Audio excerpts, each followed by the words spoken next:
శ్రీ గురుభ్యో నమః. శ్రీ మహాగణపతి నమః. ధనుసు రాశి వారికి యొక్క మే నెలలో ఎలా ఉండబోతుంది అనేది చూద్దాం. ధనుసు రాశి వారికి యొక్క మే నెలలో చాలా ముఖ్యమైనటువంటి నెల. ఎందుకంటే ఈ యొక్క నెలలో 2 గోచార సంచారాలు అనేవి ఉన్నాయి. వాటిలో ముందుగా వచ్చేటప్పటికి గురువు యొక్క సంచారం అనేది మే 14వ తారీఖు తను సప్తమంలోకి మారబోతున్నాడు. ఈ సప్తమంలోకి మారబోతున్నటువంటి గురువు వచ్చేటప్పటికి యోగకారకమైనటువంటి ఫలితాలు ఇవ్వబోతున్నాడు.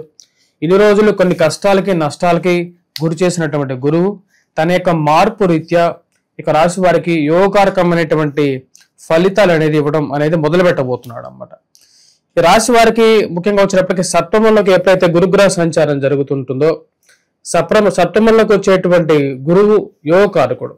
అంటే ఇన్ని రోజులు కొన్ని కష్టాలకి నష్టాలకి గురి చేసినటువంటి గురువు తన యొక్క దృష్టిని సంపూర్ణంగా తన యొక్క రాశి మీద ప్రసరించబోతున్నాడు.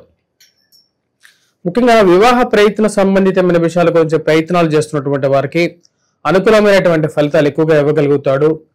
మరియు అదేవిధంగా ఆరోగ్య చింత ఏదైతే ఉందో, ఆరోగ్యం గురించి ఏదైతే కొన్ని కష్టాలు పడుతున్నారో ముఖ్యంగా వయోవృద్ధులు వారికి అనుకూలమైనటువంటి ఫలితాలు కూడా ఇవ్వగలుగుతాడు.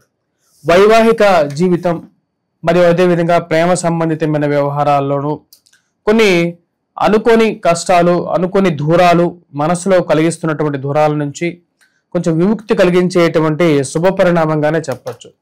సప్తమంలోకి వచ్చినటువంటి గురువు పూర్తి దృష్టి జన్మ రాశి మీద ఉండటం అనేది ఒక మంచి ఫలితంగానే చెప్పచ్చు. అదేవిధంగా ఈ యొక్క గురువు యొక్క సంచారం అనేది మే 14వ తారీఖున జరుగుతున్నటువంటి ఒక శుభ పరిణామం. వాటితో పాటు ఈ రాశి వారికి మే 18వ తారీఖున ఇంకొక మంచి పరిణామం జరుగుతున్నది. అది రాహు యొక్క స్థితిలో ఒక మార్పు. రాహు తృతీయంలోకి మారడం అది చాలా అనుకూలమైనటువంటి ఫలితాలు ఇవ్వగలుగుతుంది. ముఖ్యంగా ధైర్యాన్ని, స్థైర్యాన్ని ఇవ్వగలుగుతుంది. ఎందుకు స్థైర్యం అనేది చాలా ముఖ్యం అంటే ఈ రోజుల్లో ధైర్యం లేకే కొన్ని అనర్థాలు జరుగుతూ ఉంటాయి. అదేవిధంగా స్థైర్యం లేకనే కొన్ని విషయాలు నిర్ణయాలు తీసుకోలేనటువంటి కొన్ని పరిస్థితులు ఏర్పడుతూ ఉంటాయి. ఆ యొక్క విషయాల నుంచి విముక్తిని ఇవ్వగలుగుతాడు. గురువు యొక్క స్థితి యోగకారకమైనటువంటి ఫలితాలు అంటే దాదాపు ఈ రాశిలో ఉండేటువంటి వారికి చాలా వరకు మంచి ఫలితాన్ని ఇవ్వగలుగుతుంది. గృహం కొనుక్కోవాలనుకున్నటువంటి వారికి గృహ ప్రాప్తి పొందడం అనేది మే 14వ తారీఖు నుంచి మంచి శుభ సమయంగా చెప్పచ్చు. వివాహాది శుభకార్యాల గురించి ప్రయత్నాలు చేస్తున్నటువంటి వారు ప్రేమ సంబంధితమైన వ్యవహారాల గురించి ఇంట్లో చెప్పి కొద్దిగా ముందు అడుగు వేయాలి, అందరిని ఒప్పించి ముందుకు వెళ్ళాలి అనుకున్నటువంటి వారికి కూడా ఇది ఒక శుభ పరిణామమే. విద్యా సంస్థల్లో పనిచేస్తున్నటువంటి వారు, విద్యార్థులు వారికి కూడా అఖండమైనటువంటి గురువు యొక్క ప్రాప్తి, గురువు యొక్క దృష్టి యోగాన్ని ఇవ్వగలుగుతుంది. ఈ రాశిలో ఉండేటువంటి వారికి బంధువుల సహాయము, సహకారము అనేది కూడా పొందగలుగుతారు. స్నేహితులు, మంచి స్నేహితులు కూడా ఈ యొక్క మే 14వ తారీఖు నుంచి మంచి స్నేహం మరియు స్నేహితుల ద్వారా కొంచెం ఉపయోగం పొందడం అనేది, స్నేహితులతో ఎవరైతే ప్రేమలో ఉన్నటువంటి వారు కొద్దిగా చెప్పి వివాహం చేసుకోవడానికి కూడా అనుకూలమైనటువంటి ఫలితాలు ఇవ్వగలుగుతుంది. బంధువులు మరియు అదేవిధంగా స్నేహితులు ఇన్ని రోజులు దూరంగా ఉన్నటువంటి వారు కూడా ఈ మే 14 నుండి కొంచెం దగ్గర రావటం అనేది ఒక మంచి పరిణామంగా చెప్పవచ్చు. ఈ రాశిలో ఉండేటువంటి వారికి పరమార్థిక చింతన, దైవభక్తి అనేది రాబోతున్నటువంటి మే 18వ తారీఖు నుంచి పెరగబోతుంది. కానీ కొన్ని విషయాల్లో కొన్ని జాగ్రత్తలు అనేవి కూడా ఈ రాశిలో ఉండేటువంటి వారు తీసుకోవాలి. ఎందుకంటే అర్ధాష్టమ శని ప్రభావం అనేది ఉంది. అర్ధాష్టమ శని ప్రభావం రీత్యా ముఖ్యంగా ఈ యొక్క స్టీల్ మెటల్స్ లో ఇన్వెస్ట్మెంట్ చేసి బిజినెస్ చేసేటువంటి వారు కొన్ని జాగ్రత్తలు అనేవి తీసుకోండి. సిమెంట్ రంగంలో కానీ ఇన్వెస్ట్మెంట్ చేసేటప్పుడు కొన్ని జాగ్రత్తలు తీసుకోండి. క్రూడ్ ఆయిల్, పెట్రోకెమికల్స్ నుంచి డీల్ చేస్తున్నటువంటి వారికి వ్యాపార సంబంధితమైన విషయాల్లో జాగ్రత్తలు పాటించాలి. విలువైనటువంటి వస్తువులని జాగ్రత్త పరుచుకోవటం ఇవనేవి చాలా చాలా ముఖ్యమైనటువంటి విషయాలుగా చెప్పచ్చు. శత్రు విషయాల్లో శత్రువులను ఎప్పుడు ఒక కంట కనిపెడుతూనే ఉండాలి. మరి అదేవిధంగా కుటుంబ వృద్ధి అనేది మనం ఈ యొక్క సంవత్సరం వీరు ఎక్స్పెక్ట్ చేయొచ్చు. సంతాన సంబంధితమైన విషయాల్లో అనుకూలమైనటువంటి స్థితిలో ఉన్నటువంటి గురువు యోగాన్ని ఇవ్వగలుగుతాడు.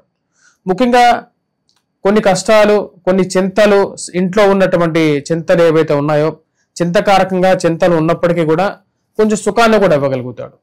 రాహు యొక్క స్థితి యోగాన్ని ఇవ్వగలుగుతుంది, సుఖాన్ని ఇవ్వగలుగుతుంది. అనుకూలమైనటువంటి స్థానాల్లో ఉన్నటువంటి రాహు ధైర్యాన్ని ఇవ్వగలుగుతాడు. ఈ రాశిలో ఉండేటువంటి వారికి మొదటి అంటే 14వ తారీఖు వరకు కొంచెం మిశ్రమంగా ఉన్నప్పటికీ కూడా రాబోతున్నటువంటి 14వ తారీఖు నుండి ఈ రాశిలో ఉన్నటువంటి వారికి అనుకూలమైనటువంటి ఫలితాలు గత 2 సంవత్సరాల కన్నా, అంటే గత 2 సంవత్సరాల్లో ఉన్నటువంటి విద్యార్థులు ఎవరైతే ఉన్నారో వారు కొన్ని కష్ట నష్టాలు అనుభవించినటువంటి వారికి ఇంకా అనుకూలమైనటువంటి బెటర్ రిజల్ట్స్ అనేది పొందగలుగుతారు. ముఖ్యంగా ఎవరైతే గవర్నమెంట్ రిలేటెడ్ ఎగ్జామ్స్ గురించి ప్రిపేర్ అవుతున్నారో, ఈయన కొద్ది కాన్సన్ట్రేషన్ చేయలేక కొన్ని కష్టాలు పడుతున్నారో, కష్టాలు నుంచి విముక్తి పొందాలని చెప్పి ప్రయత్నం చేస్తున్నారో వారికి ఆ యొక్క విముక్తి అనేది సిద్ధిస్తుంది. అది ఒక మంచి పరిణామంగా ఉంటుంది. చదవాలనుకున్నటువంటి విద్య గురించి, కొత్త కోర్సెస్ నేర్చుకోవాలనుకున్నటువంటి వారికి, మరియు అదేవిధంగా వాటి ద్వారా ఉద్యోగ పరంగా కొంచెం పదోన్నతి గురించి ప్రయత్నాలు ఆరంభించాలనుకుంటారో అది కూడా ఒక మంచి పరిణామంగా భావిస్తారు.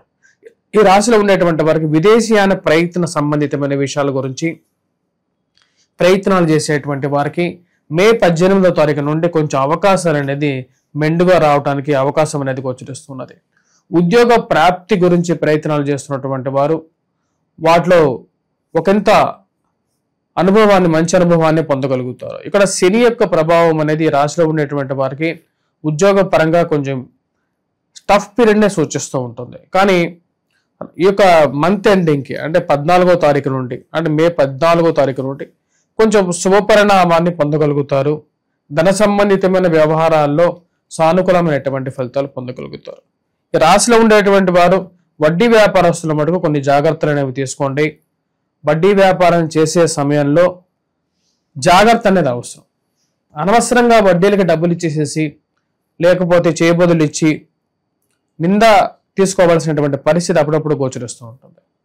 మనం ఎంతో కష్టపడి సంపాదిస్తాం, దాచిపెడతాం, రూపాయి వేరే వాళ్ళకి ఇస్తూ ఉంటాం. వాడు ఈ రోజున కలికాలం ఎలా ఉందంటే డబ్బు మన చేతిలో ఉన్నప్పుడే అది మనదవుతుంది. ఆ డబ్బు వారి అకౌంట్లోకి వెళ్ళినప్పుడు అది వాళ్ళ సొమ్ముగానే వాళ్ళు పరిగణిస్తూ ఉంటారు. ఇచ్చేటప్పుడు మన చేయి ఎలాగైతే పైన ఉంటుందో తీసుకునేటప్పుడు ఎప్పుడు మన చేయి కిందే ఉంటూ ఉంటుంది. ఇలా విషయాన్ని మటుకు ముందుగా గమనించండి. మీరు ఎంతో సహాయంతో, మీరు ఎంతో కష్టపడి సంపాదించినటువంటి డబ్బుని వృధా ఖర్చుగా, దుబారా ఖర్చుగా ఆన్లైన్ షాపింగ్స్కి దూరంగా ఉండాల్సినటువంటి ముఖ్యమైనటువంటి సూచన. వివాహ ప్రయత్న సంబంధితమైన విషయాలు మే 18 నుంచి ఎక్కువగా సానుకూలంగా ఉంటుంది. ఈ యొక్క రాశి వారికి కుజుడు యొక్క నెల అంత సానుకూలమైనటువంటి ఫలితాలు కూడా ఇవ్వట్లేదు. వైవాహిక జీవితంలో జీవిత భాగస్వామి ఆరోగ్య సంబంధితమైన విషయాల్లో జాగ్రత్తలు తీసుకోండి. కుటుంబం అంతా కలిపి ఒక తాటి మీద ఉండాలి అని చెప్పి మీరు ఎక్కువగా ప్రయత్నం చేస్తూ ఉంటారు. దానికి అందరినీ కూర్చోబెట్టి మాట్లాడి ఒక విధంగా మనం ఒక్కొక్కరు ఒక విధంగా ఉండకూడదు, సమిష్టిగా ఉంటేనే కుటుంబం అని చెప్పి చెప్పడానికి మీరు ఎక్కువగా ప్రయత్నం చేయాలనుకుంటారు. కానీ ఆ విషయానికి ఒకరు ఒప్పుకున్నా ఒకరు ఒప్పుకోకపోవడం అర్థం కానటువంటి వ్యవహారంగా ఉంటుంది. వైవాహిక జీవితంలో చిన్న చిన్న సమస్యలను పరిగణలోకి తీసుకొని వారికి ఒక మంచి పరిష్కారం కనుక్కోవాలనుకుంటారు. ఈ రాశిలో ఉండేటువంటి వారు ఇరుగు పొరుగు సఖ్యతలో మీరు మాట్లాడే సమయంలో మీరు మంచి మాట్లాడినా సరే వాటిని 4 కలిపి దాన్ని 4 చేసి మాట్లాడేటువంటి వారు ఎక్కువగా ఉంటారు. కాబట్టి ఆ విషయాన్ని గమనించాల్సినటువంటి ముఖ్యమైనటువంటి సూచన. ఈ రాశిలో ఉండేటువంటి వారికి ఈ యొక్క నెలలో ఎటువంటి పరిహారాలు చేసుకోవాలని చూద్దాం. ఈ రాశిలో ఉండేటువంటి వారు ముఖ్యంగా కుజుడి యొక్క స్థితి అంత సానుకూలంగా లేదు. కాబట్టి ఈ రాశిలో ఉండేటువంటి వారు ముఖ్యంగా హనుమాన్ చాలీసా చదవండి, హనుమంతుడిని పూజించండి, సింధూరాన్ని ధరించండి. మరి వాటితో పాటు సింధూరాన్ని ఆకు పూజ చేయించండి. ఇక్కడ నెలలో వీలైతే వాటితో పాటు ఈ రాశిలో ఉండేటువంటి వారు అర్ధాష్టమ శని ప్రభావ రీత్యా వెంకటేశ్వర స్వామి దేవాలయ దర్శనం అనేది చేయండి. స్వస్తి.